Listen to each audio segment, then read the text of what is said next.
Okay, hello. We're going to continue our conversation now. And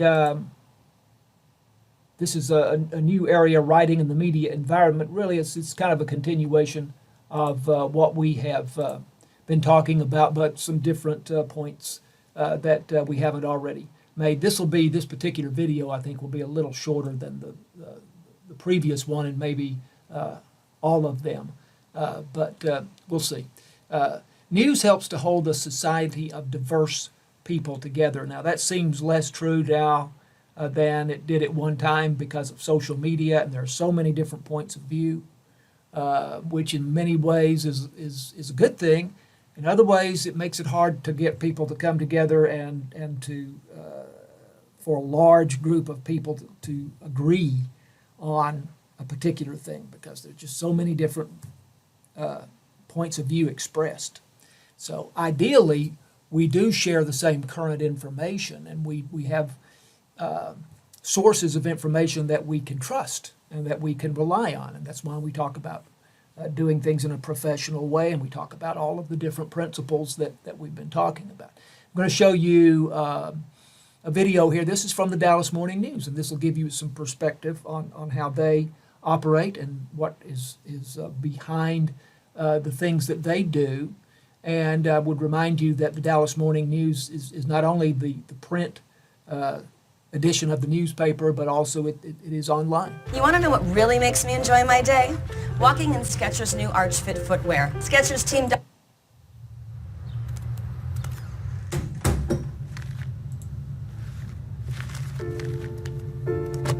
The story starts with an idea from the reporter or the editor, and that idea takes shape, and we research it.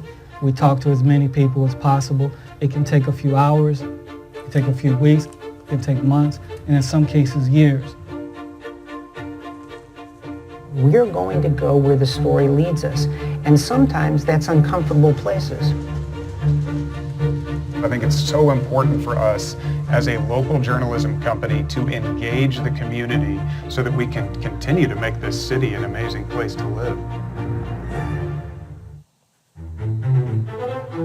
We don't have preconceived notions. That's the one thing that you get from journalism is they are honest brokers in this. They pursue the truth where they think they can find it. The news gathering process may begin with the first reporter starting work at 6 a.m. They'll produce stories that will be published on the website immediately, but then those stories will begin to be worked on for the print edition and may be a part of that print process through the night. The dialogue I have with readers lets me know that not only they are engaged, but it keeps me engaged, and it keeps me on point, and it keeps me writing things that are relevant and important to readers. Well, after I do the research on it, then I have to earn my money. Because I got to tell you, reporting, I can't believe they pay me to report. Because it's fun just to learn about stuff, to call people up, to talk to them. I'm not just talking off the top of my head or giving you a gut feel of how I think about it. I'm trying to research it as best I can, independently, to reach the best advice on it or the best conclusion that I can find. And then here comes crunch time. I just start bearing down in a really hard way, and then boom, it's on to my editor.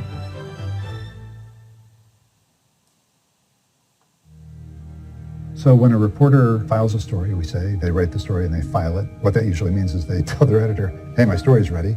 And that editor is typically an editor over that subject area. So we have an editor who handles columnists, an editor who handles education, sports, and so forth. That editor will read the story for content, fairness, accuracy, interest, readability, and just carefully check everything in the story to make sure that it meets our standards. Once that editor has done with it, depending on the urgency of the situation, we may publish the news digitally right then. For many longer digital stories and for virtually all print stories, there's another editor who reads it for style, grammar, and writes a headline. And then it's placed on a page by a page designer, sometimes the same person who is the editor. I'm going to stop that here. This is a really interesting video, and I hope that you'll go back and watch all of that. But some of the things they're talking about in here is, first of all, engaging with the audience, which is all of certainly Dallas, and I would say suburban Dallas as well, but really I would say all of North Texas.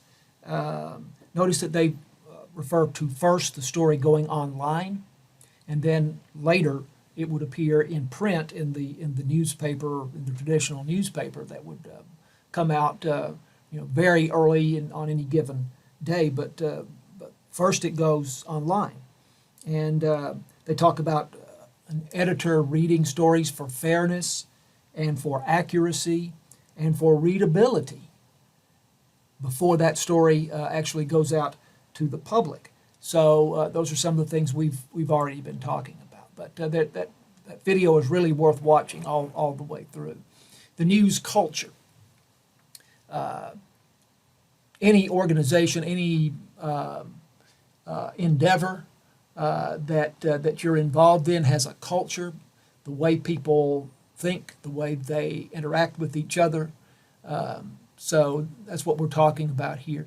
Individual and corporate integrity is important because your reputation is everything. Part of the culture is sharing standards of honesty, fairness, ethics, and you heard especially fairness referred to there in that video. We want to quote sources correctly. Very often what we are writing about is we are writing information based on what someone has told us. And we have conducted an interview with that person. So I'm going to show you a video here about using quotations, using what someone says to us, and then accurately and effectively using that in a story. Also, you see the line there, use multiple sources, so we want to talk to more than one person if we're putting together almost any story. But whoever we talk to, we want to quote them accurately, and there are ways of writing quotations. So let's have a look at this video.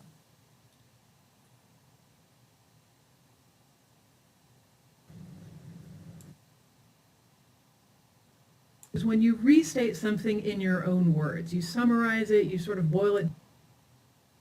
It's something that you use quotation. Hello, I'm Lisa McClendon. Let's talk about quotes and how to use them effectively in news stories. You always need to cite your sources for any facts or information that you put in a news story.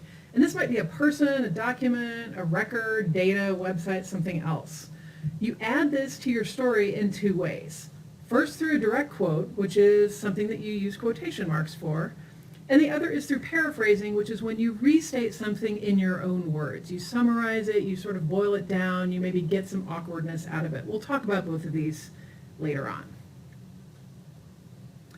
Direct quotes have to be word for word what a source said. It needs to be exactly what they said. You can't add something, you can't change something, you can't alter something that's in between quotation marks. It has to be exactly what someone said. A direct quote should also add something to the story, something that's interesting or zippy, adds a little bit of pizzazz to the story, adds something that's an opinion from a source, or something really emotional, something that you can't say any better than yourself, something that doesn't have just straight up information in it. All right, I'm going to pause that for a second. What she's just said is very important. So direct quote is exactly what the person said word for word. Now she says no changes. There are some different points of view on that.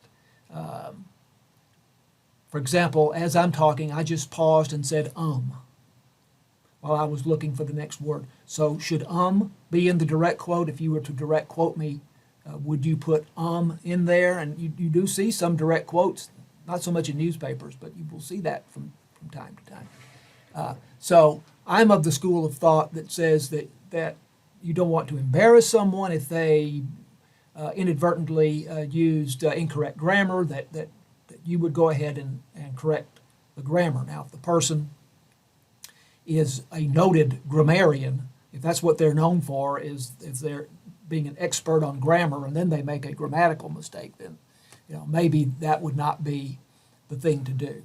But in most cases, I'm in favor of cleaning quotes up for for grammar, but there are people who disagree about that.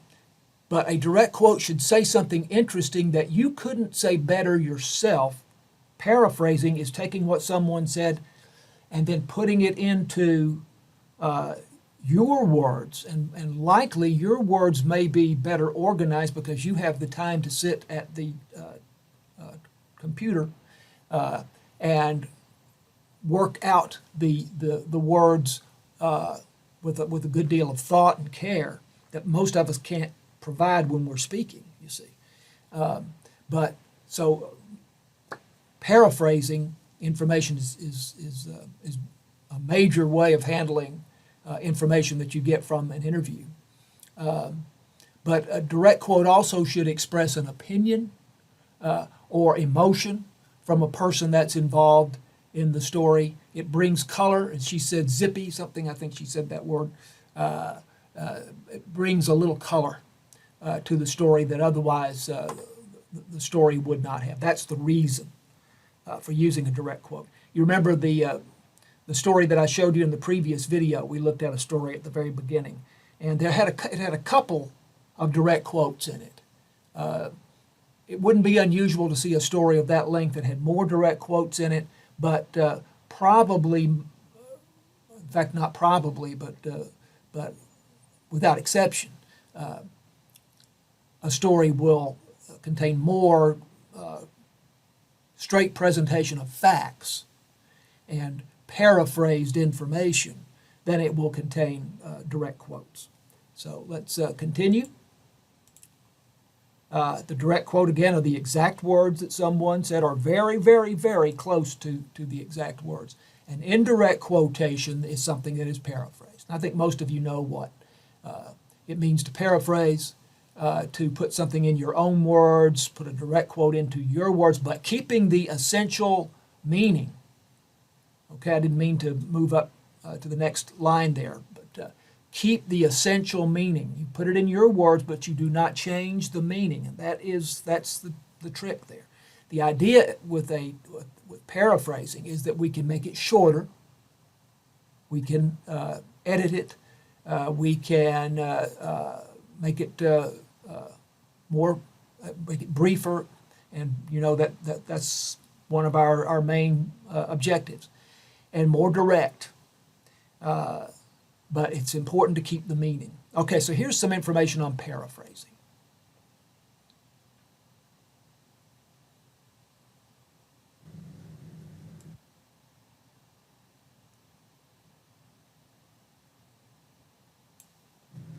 You also need to know when to paraphrase. If you have a quote that is wordy, somebody goes on and on and on, somebody kind of rambles around, somebody starts and then stops again, you probably want to paraphrase that, okay? So if you have a quote like this one, and the streets they're tearing up all the roads in town, it'll be, it's really tough, to get anywhere, okay?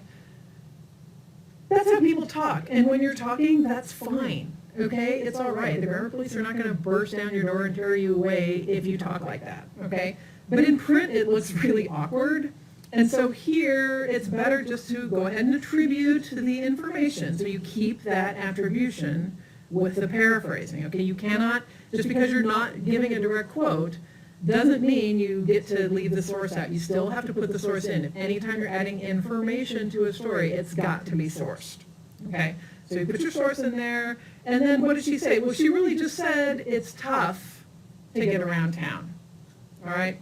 So she said road construction was making it tough to get around town. We're fine, okay? That's much better. It's much more smooth. It's really the gist of what she was saying, okay? So we're not misinterpreting her words. We're just putting it a little bit more smoothly for print.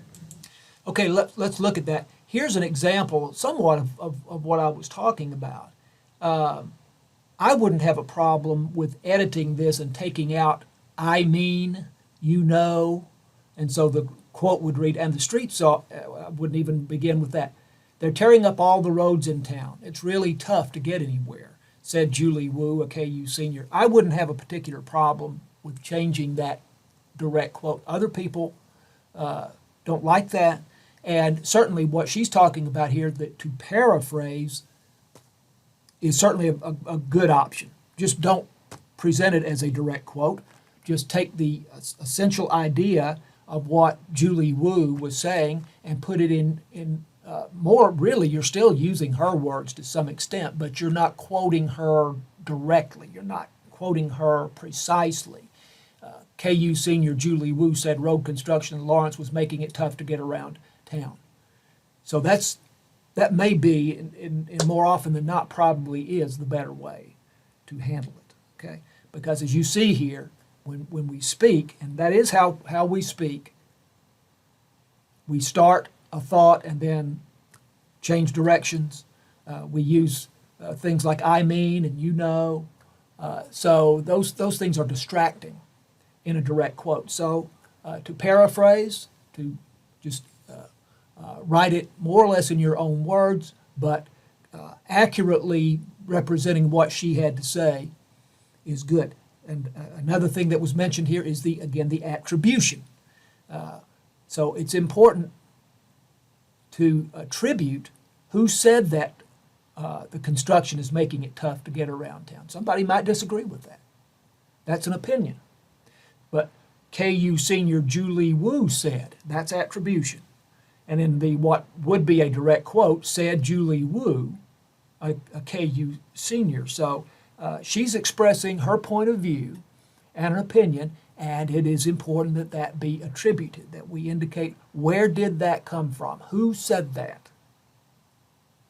And that's what we're talking about when we talk about attribution. Attribution almost always includes the word said.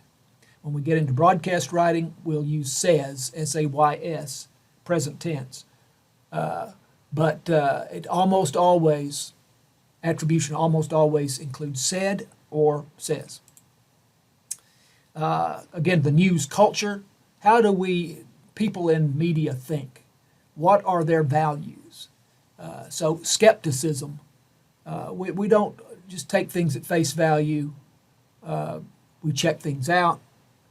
There's the old phrase, if your mother tells you, check it out. So we don't just accept whatever we're told without being somewhat skeptical. That's not to say that we disbelieve everything, but we verify things. Do the numbers add up? If somebody's providing you with things that are expressed in terms of dollars or whatever the statistical thing might be, does this make sense? Because we get into big numbers sometimes and we sort of lose our perspective. So again, kind of check those things out and make sure that what you're being told is accurate, that what someone is telling you. So our value is to be accurate with what we provide to our readers or our listeners or our viewers or what have you. And for us to be accurate, we have to be sure that the information that we are receiving, that is being provided to us, is also accurate. Verification and attribution. We've already talked a little bit here about attribution. Where does the information come from? Who says so? The governor said. That's attribution. Let's look at a video here on this. We've already discussed this quite a bit, but we'll look at a little bit of a video on attribution. Stored sources. Hi, my name is Dr. Lisa Rollins, and I'm a member of the journalism faculty at Ashford University. Today I would like to present a lesson to you on attribution. Attribution is a very important aspect of journalistic writing, and the first thing we need to do is define what attribution is. As you may or may not know, attribution is giving credit to your sources. In your news stories, whether they're broadcast or print, you need to always give credit to your sources. A lot of people say this about attribution, giving credit. It's not, and I suppose that's so. This is not the same thing, however, as citations in a research paper that you write. It's not that you might take credit for the information you include in your story. It's that we want the reader or the viewer or the listener to understand where that information comes from, so the consumer of the information, the consumer of the news, can then decide for themselves whether they believe that or not. Is that information coming from a place where I believe that's probably true or not. So to say give credit to me is a little bit, is not exactly explaining why attribution is important in media writing. There are three types of sources that we use in journalistic writing. These are personal sources, which are the interviews that you personally conduct. Second, stored sources. Stored sources are things that can be stored, just as it indicates, such as police reports, fire reports, studies, surveys, press releases, or other articles that you cull from to create your article. Thirdly, firsthand observation. This is what you, as a journalist or reporter, sees firsthand or observes. You have to be really careful when using stored sources in your stories to avoid bias. For example, if you are an entertainment reporter and doing a concert review, it is completely acceptable to observe what bands are doing, count how many people are in the audience, and verify that with a facility manager at the site. And those would be good examples of how to use firsthand observation. I'm going to stop it there. Firsthand observation, by the way, does not have to be attributed because you observed it yourself and you are writing in your own voice.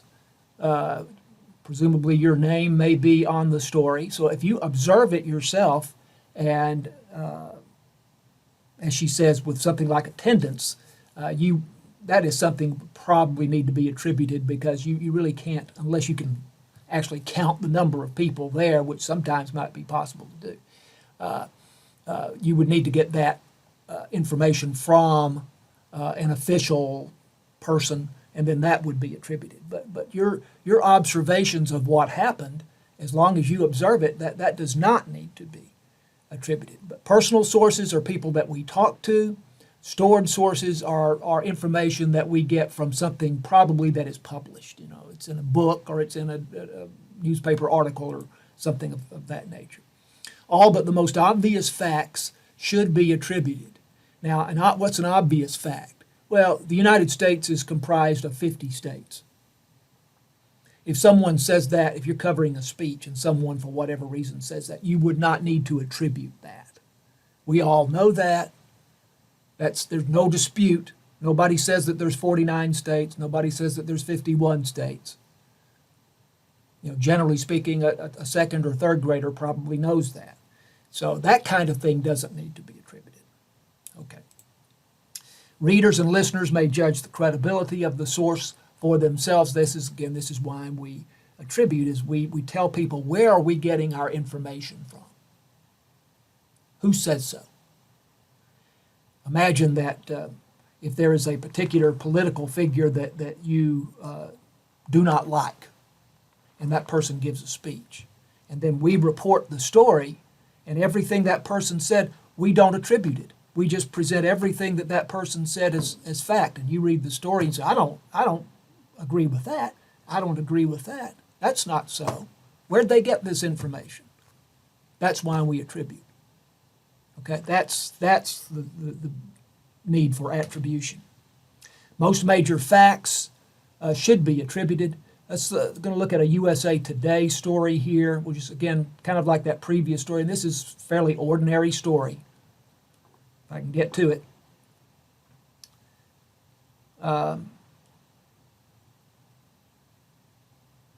So, attribution.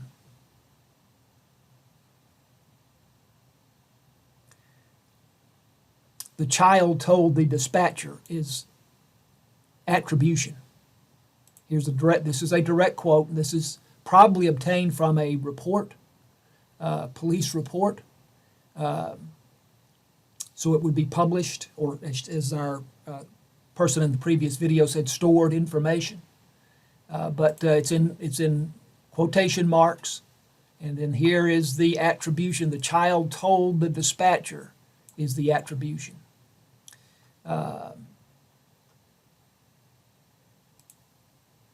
Here's attribute. Using a boy's description, police officers found Macaron, 48, just before 4 p.m. on September 12th, and smelled an obvious odor of intoxicants. That's what is called a partial quote. It's not a full direct quote, but it's just a partial quote. We're taking the most interesting or substantial thing from a larger, longer quote, and just using the phrase that is most important.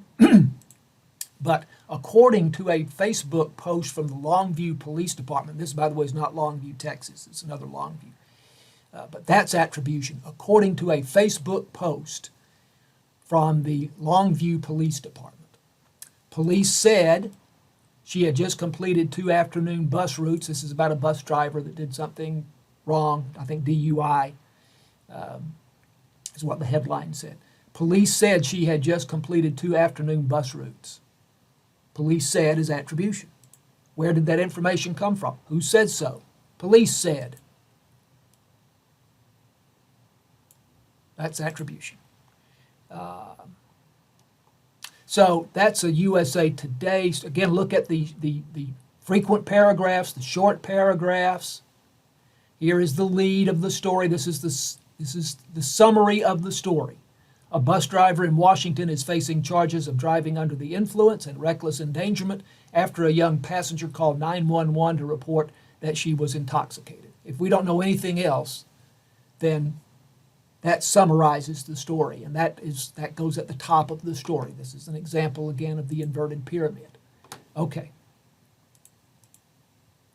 Writing by example. It is so important for you to observe examples of media writing if you want to be in the media. And if you maybe you want to be a videographer, you want to be someone who shoots and edits video, then in that case you need to pay attention to how professional people do that.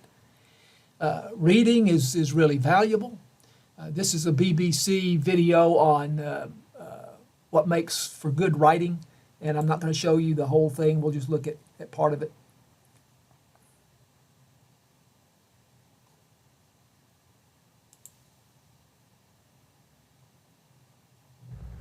When I was a student here in Edinburgh, I once submitted an essay that I'd written in a hurry, without having done any of the background reading. My tutor saw through this and sent it back to me with a single sentence that has stayed with me all my life. You have a pleasing turn of phrase, he wrote, but nothing much to say. This for me has become the first golden rule of good, effective writing. Have something to say. There's a second golden rule. One of my former bosses once told me that he'd noticed something about the correspondents and reporters who worked for him. Those he thought of as the good writers always had a book under their arm when they came to see him. It sounds obvious, too obvious to state maybe, but if you want to be a good writer, you have to read books and not just newspapers. To use this language well, you have to love it. So build some time into your daily life for reading. And read poetry. Read it slowly. Think about the way the writer bends the language to his needs. You remember in I think the first video that we saw in one of these discussions, the young woman was talking about reading and reading things slowly and appreciating and learning from how the writer put together that particular sentence, that particular paragraph. And that's similar to what he is saying here. I don't know that you have to read books in particular, but you do need to read and something that is interesting to you, whether that's in sports or music or whatever that might be, and then take an interest and pay attention to how that story is put together, how the writer uses words, constructs sentences, and start to learn from that. And that will do you more good than anything I will tell you, other than this, in terms of improving your writing. Okay, we'll leave it at that, and we'll see you next time.